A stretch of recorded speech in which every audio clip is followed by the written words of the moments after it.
Pero ang maganda naman dito guys is ma-overcome nyo din itong mga frustrations na to kasi magkakaroon ng mga positive changes and pagbabago and talagang yung blessing sa buhay nyo, grabe guys. So tingnan nyo naman yan. Namumukadkad, no? Sobrang maaliwalas sa mga Virgo natin na kapigsi, no? Parang nakikita natin na talaga sobrang maaliwalas, maalwan, magaan yung daloy ng pera sa inyo. Actually, kayo mismo, no? Yung puso nyo, parang ang gaan-gaan ng buhay nyo, mga kapigsi. And kapag magaan ng buhay, guys, maalwan din yung pasok ng biyaya. Kaya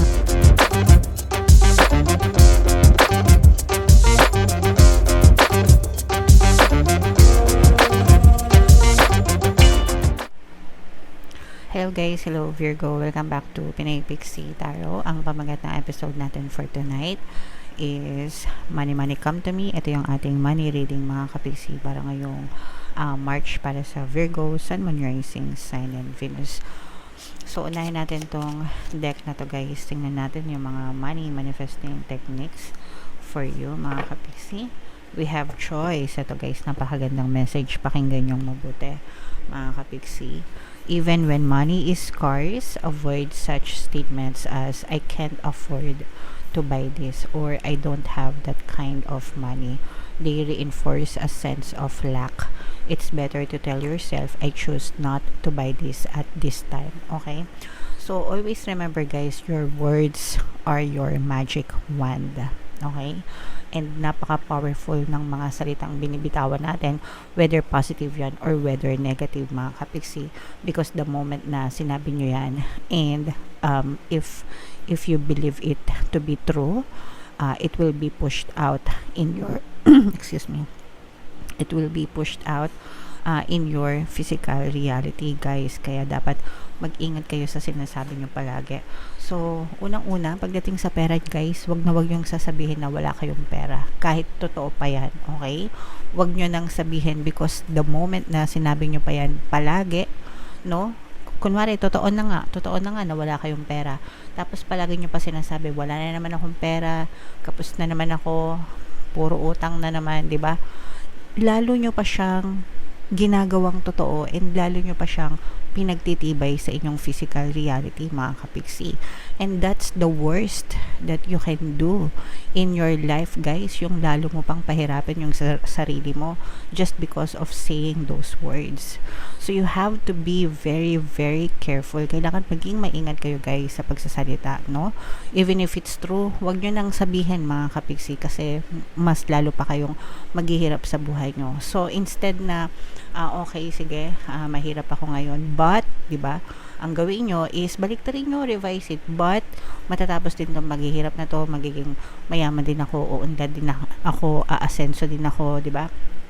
Magiging magaan din yung daloy ng pera sa akin, sooner or later magiging magaan din ang buhay ko. So yung mga ganon, you just have to flip the switch, mga kapixie, from negative to positive, kahit hindi instant na mangyari, but unti-unti mong binabago yung habits mo, yung paniniwala mo, and then eventually it will be pushed out in your physical reality. So guys, pagdating sa pera, always be careful with your words, guys.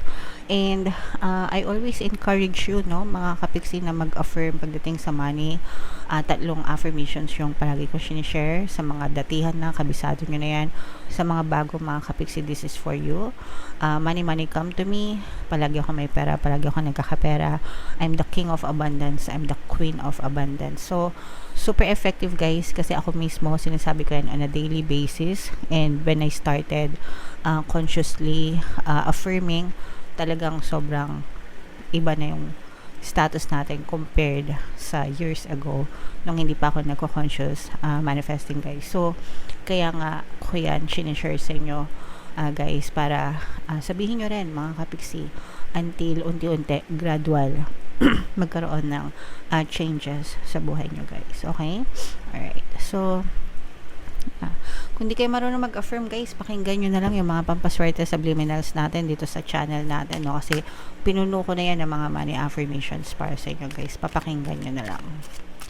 So, tingnan natin yung ganap sa kaperahan nyo, Virgo. Shuffle ko to. Habang sinushuffle ko to, panoorin nyo muna yung video natin regarding sa ating paano mag-manifest ng abundance video course. Kapiksi, sawa ka na ba sa mga struggles at hirap sa buhay mo? Masipag ka ba at masikap sa buhay ngunit hindi ka pa rin umaasenso? Ilang beses ka na bang nag-attempt magnegosyo at mag-invest pero palagi ka pa rin nalulugi? Sa pagkakataon na ito ay maaaring may subconscious beliefs ka na nagiging balakid sa iyong pag-unlad at pagyaman. Introducing, paano mag-manifest ng abundance video course. Dito ay matututunan mong ma-overcome ang mga balakid mo para tuluyan ka ng umunlad, umasenso, sumagana, maging matagumpay, successful at maswerte sa iyong kabuhayan, pera, trabaho, negosyo sa lapi at kaperahan ng bonggang-bongga. Dali, mag-send na ng email sa pinoypixie@gmail.com at simulan na ang iyong pagyaman ngayon. Alright, so sa lahat ng gusto mag-avail ng course guys, naka-flash sa screen nyo. Una meron tayong paano mag-manifest ng abundance video course para sa inyong kabuhayan, pera, trabaho, negosyo sa lapi. Meron din tayong paano mawala ang third party at magkaroon ng harmonious na relationship. And meron din tayong email coaching, manifest your desires using the law of attraction. So sa mga interesado mga kapiksi, mag-send lang kayo ng email sa pinoypixie@gmail.com. Wow! So, overall, mga kapiksi Virgo, sobrang ganda ng spread nyo. Guys, meron tayong, ito yung energy nyo guys, kaya in-represent ng Queen of Pence. Ito naman yung ating money energy. Nakikita lang natin on the negative side, no, yung iba sa inyo medyo na-frustrate, mga kapiksi. Pero, yung mga frustrations nyo guys, unti-unti rin kayong magkakaroon ng peace of mind. Basta wag kayong masyadong mag-focus dun sa mga negative circumstances na nakikita nyo sa inyong physical reality. Kasi, hindi naman maiwasan guys na kahit nag-gaano tayo ka-positive, di ba? Paminsan-minsan, naninega tayo mga kapiksi. And, yung mga negative thoughts na yun, sometimes napupush out pa rin sa inyong physical reality. So, wag kayo masyadong magpa-trigger mga kapiksi kung may na-experience kayo na nega, kasi pwedeng-pwede nyo naman siyang baguhin and palitan. And always dun sa, always mag-focus kayo dun sa inyong peace of mind mga kapiksi, no, by telling yourself na magiging ma-okay din ang lahat, especially kung may mga frustrations kayo or mga disappointments. Sabihin nyo lang guys, this too shall pass, lilipas din ito, magiging ma-okay din ako. Alright, so ganun lang guys, simple lang mga kapiksi. Pero ang maganda naman dito guys is ma-overcome nyo din itong mga frustrations na to, kasi magkakaroon ng mga positive changes and pagbabago, and talagang yung blessing sa buhay nyo, grabe guys. So tingnan nyo naman yan, namumukadkad, no? Sobrang maaliwalas sa mga Virgo natin na kapiksi, no? Parang nakikita natin na talaga sobrang maaliwalas, maalwan, magaan yung daloy ng pera sa inyo. Actually, kayo mismo, no, yung puso nyo, parang ang gaan-gaan ng buhay nyo mga kapiksi. And kapag magaan ng buhay guys, maalwan din yung pasok ng biyaya. Kaya nga dapat wala kayong masyadong negative emotion sa puso nyo, yung mga worry, yung mga stress, yung pagrereklamo, yung resentment, ganyan, dapat inaalis nyo siya sa puso nyo and just focus on gratitude guys, as in pagpapasalamat talaga. Always be grateful for each day na mga blessings nyo, no matter how big, no matter how small, and definitely talagang papasok ng maluwag sa buhay nyo yung mga biyaya. For some of you, maaaring may mga bagong kontrata din na dumating sa inyo, no, na itong mga kontrata na to, pwede itong magdala ng mga gandang pagbabago and changes sa inyo. So, pwede itong mga deal, mga projects, kung kayo ay nag-a-apply ng trabaho, pwedeng magkaroon na kayo ng kontrata, as in pirmahan na, and kung ano man yung nilalakad nyo guys, kung sa ibang bansa or whatever, basta mapupush yan mga kapiksi. And kapag natuloy yan, talagang magsisimulang magbago yung buhay nyo, and mas lalo pang dadami yung blessings. This is also like parang a brand new start for you guys, no? Parang new beginning for some of you mga kapiksi, and talagang papunta kayo sa greener pasture guys, no?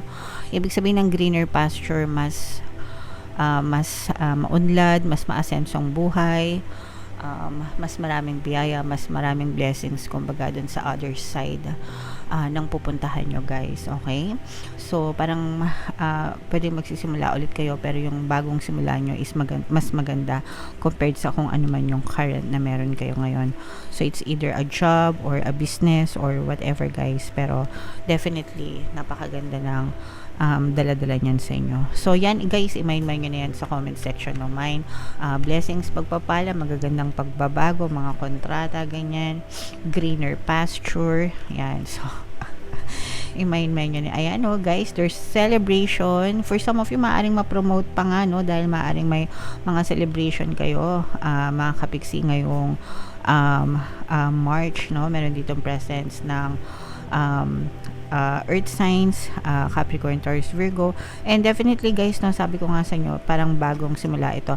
For some of you guys, no, nabubunot na yung mga tinik nyo, no, ibig sabihin parang yung mga problema na pinagdadaanan nyo or dinadanas nyo, mga kapiksi, parang unti-unti na siyang matatapos and masisimulan ito ng bagong simula. Lalo na guys, pagka nakapirma kayo ng kontrata, kasi yung iba sa inyo, parang feeling ko, nagtitiis kayo ng mga sakripisyo dun sa current work nyo, sa current employer nyo, mga kapiksi, hanggang sa makakita kayo ng lilipatan, no?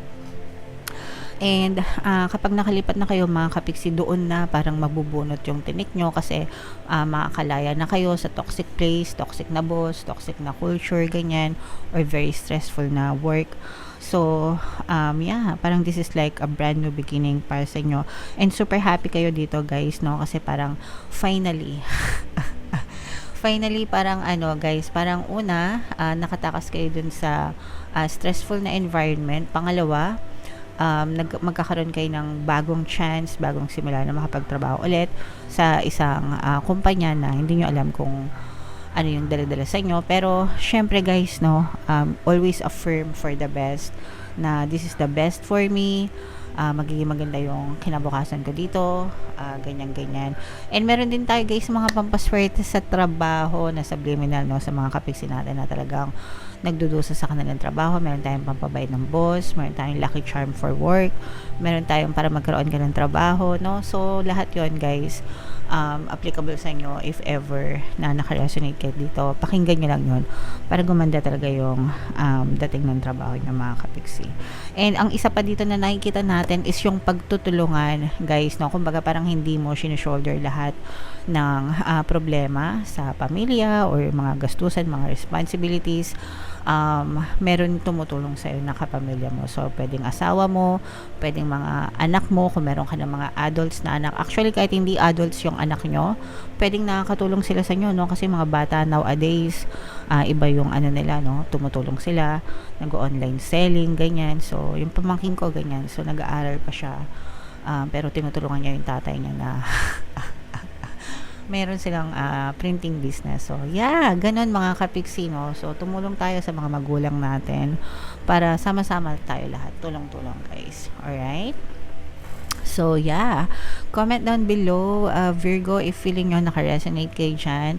And lahat ng mga magaganda dito, guys, i-mind nyo na sa comment section. For more tarot readings para sa Virgo, guys, ito yung playlist nyo. Ito naman yung ating success stories ng paano mag-manifest ng abundance video course. Click here to subscribe, guys. Ito yung ating mga pampaswerte subliminals. Thank you for liking, sharing, and subscribing. See you again next time. I love you all, mga kapiksi. Have a nice day. Bye-bye.